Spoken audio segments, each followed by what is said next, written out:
Evet, son haftalarda mecliste 2023 bütçesi görüşülüyor. E, Fakat bu bütçe içerisinde Milli Eğitim'e ayrılan kısım da komisyondan geçti. İşte genel kurula doğru yola çıkmış oldu komisyondan geçince. Ama görünen o ki 2022'deki Milli Eğitim bütçesiyle 2023'teki bütçe aynı değil. Artması gerekirken azalmış bütçe içerisindeki pay olarak. Rakam olarak çoğalmış. Evet, 2022'deki bütçeyle 2023'teki bütçe rakam olarak çoğalmış olmakla beraber genel bütçenin içerisindeki miktar olarak azalmış durumda. Bu neyi gösteriyor? Evet, Milli Eğitim bir şeyler yapıyor. Rakamsal olarak çalışmalar yapıyor. Fakat işin özü itibariyle bir gerileme var bütçede. Çünkü daha önce bakanlarımızdan birisinin de bir serzenişi vardı. Milli Eğitim'in bütçesinin çoğunluğu personele gidiyor diye. Evet, şimdi yine aynı durumda. Milli Eğitim bütçesinin çoğunluğu personel giderlerine ve işte personelin SSK, SGK giderlerine ve diğer vergi giderlerine gidiyor. Böyle baktığımız zaman Milli Eğitim şu anda ayrılan para itibariyle Milli Eğitimin çalışmaları için yeterli bir bütçeye sahip değil. Bütçe yeterli değil. Ama bunun içerisinde bir başka mesele şu, evet Türkiye'de şu anda epey öğretmen ataması yapıldı 20 yılda. Bunu bütün bakanlar söylüyorlardı. Kendi açılarından baktığımız zaman haklılık payları da var. Fakat bir de bizim bulunduğumuz taraftan baktığımız zaman atanan öğretmen sayısının çokluğu ihtiyacı gidermeye yetmemiş. Şu anda halen 150 bin civarında öğretmen ihtiyacı var memlekette. Niye? Çünkü evet her sene öğretmen ataması yapılıyor bir miktar. Fakat unutulmaması gereken bir şey var ki her sene eksilen öğretmen de var. Emekli olan öğretmenlerimiz var. Vefat eden öğretmenlerimiz var. Belki kurum değiştiren öğretmenler var. Böyle olunca her sene belli bir miktar zaten azalıyor. Yapılan atamayla oranlarına baktığımız zaman birbirine çok yakın. Arada en fazla bir 5-6 bin farklılık var. Eksilen yeni alınan öğretmen sayısı açısından. Her sene 5 bin öğretmen, 6 bin öğretmen ya da 10 bin öğretmen eksilene göre fazladan almak açığı kapatmaya yetmiyor. Çünkü her sene öğretmen ihtiyacı artıyor. Çünkü nüfus artıyor, öğrenci sayısı artıyor. Şehirlerdeki yoğunlaşmadan dolayı, şehirlerde yığılmadan dolayı artıyor. Böyle olunca öğretmen açığı hiçbir zaman bitmiyor. Bakın, bundan 20 sene önce 100 bin ile 120 bin arası bir öğretmen ihtiyacı vardı. Bugün 150 bine doğru çıktı. Bu kadar atamaya rağmen. Niye? Çünkü öğrenci sayısı arttı. Türkiye'nin nüfusu arttı. 18 milyonun üzerinde, 19 milyon civarında şu anda milli eğitime bağlı okullarda öğrenci var. 19 milyon öğrenci bugün Avrupa ülkelerinin birçoğundan daha fazla.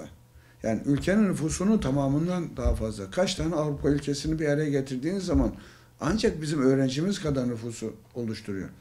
Böyle olunca bizim sayısal verilerle ya da efendim işte istatistiki verilerle uğraşmak yerine sonuca bakmamız lazım. Sonuçta nereye geldik? Sonuçta gelinen yer halen öğretmen eksiği çok. Artı bir de atama bekleyen öğretmen sayısı çok. Şimdi bundan 22 yıl öncesine baktığımız zaman öğretmen ihtiyacı çok fazlaydı ve üniversite diploması olan herkese öğretmenlik hakkı veriliyordu. Öğretmenliğe başlatılıyordu, peşinden işte formasyon dersleri veriliyordu, formasyon aldırılıyordu ve öğretmen yapılıyordu. Şimdi gelinen noktada 800 bin civarında elinde diplomasıyla işsiz gezen öğretmen var dışarıda. 150 binde açık var. Yani 150 bin öğretmeni 2023 yılında Milli Eğitim Bakanlığı ve Maliye Bakanlığı bir çalışma yapıp da gerçekten bir heyecana gelip de deseler ki biz bu sene 150 bin öğretmen ataması yaptık. Sorun çözülüyor mu? Milli eğitim açısından çözülüyor. Okuldaki öğrencilerin eksiği tamamlanmış oluyor, çözülüyor. Fakat dışarıda 650 bin kişi daha kalacak. Bu açıda baktığımız zaman da sorun öğretmenler açısından çözülmüyor. Eğitim açısından çözülse de. O zaman bunların tamamının çözülmesi için, bu sorunların tamamının çözüme kavuşturulması için uzun soluklu bir plan yapılması lazım. Uzun hedefli bir plan yapılacak ve o plan adım adım uygulanması gerekir ki ancak bu sorunlar aşılabilsin. Bu bütçeyle de, bu zihniyetle de, bu bakış açısıyla da geleceğimiz çok parlak görünmüyor. Geleceğimizi düzeltmenin yolu evet bütçemizi iyi insan yetiştirmek için ayarlamalıyız. Bütçeyi ona göre ayırmalıyız. Bütçeyi sadece donatım giderlerine, personel giderlerine göre değil, sadece okulun işte duvarını, penceresini, kapısını ya da temizlik malzemesini düşünerek değil, okuldaki öğrencinin kalitesini nasıl arttıracağımızı düşünerek ayarlamamız gerekir. Öğretmenimizi de öyle yetiştirmemiz gerekir. Anne babayı, öğretmeni ve öğrenciyi iyi insan yetiştirme konusunda bir araya getirmemiz gerekiyor. Bu üçlüyü böyle kurgulamak lazım. Öğretmen alımıyla ilgili bizim daha önce de ÖDER olarak önerilerimiz olmuştu. Neydi? Türkiye'de istihdamı yükseltmek için çalışma yapılıyor. İşte bundan 15-20 sene öncesine geri döndüğümüz zaman, o zaman KİT'ler dediğimiz kamu iktisadi teşekkülleri vardı ve hükümetler kamu iktisadi teşekküllerinde istihdamı arttırarak işsizliği azaltmayı birinci hedef görürlerdi, birinci adım görürlerdi. Şimdi gelinen noktada nedir? Devletin istihdamı arttıracağı kendisinin elinde kitleri kalmadı. Yok artık. Olmayınca ne yapılıyor? Olmayınca bu sefer devletin kendi personeli olarak, memur olarak ya da çeşitli yerlere işçi olarak almaya çalışıyor. Memur sayısını artırarak çözüm üretilmeye çalışılıyor. Öncelikle bu yanlıştan vazgeçilmesi gerekir. İstihdamla ilerleme olmaz. Bunu bilmek gerekir. İkincisi, şimdi her sene belli bir miktar memur alımı yapılıyor mu? Yapılıyor. O zaman bu memur alımları içerisinde en büyük ihtiyaç, en önemli ihtiyaç hangisidir? Evet, gerçekten bütün kamu kurumlarında, bütün bakanlıklarda personel ihtiyacı var, kabul edilir. Bu mümkündür. Çünkü sürekli büyüyen bir ülke varsa önümüzde, sürekli çoğalan bir nüfus varsa bunun çözümü için bu ihtiyaç kabul edilir ama burada birinci ihtiyaç, en önemli mesele eğitimdir. Çünkü hayatın temeli eğitimdir.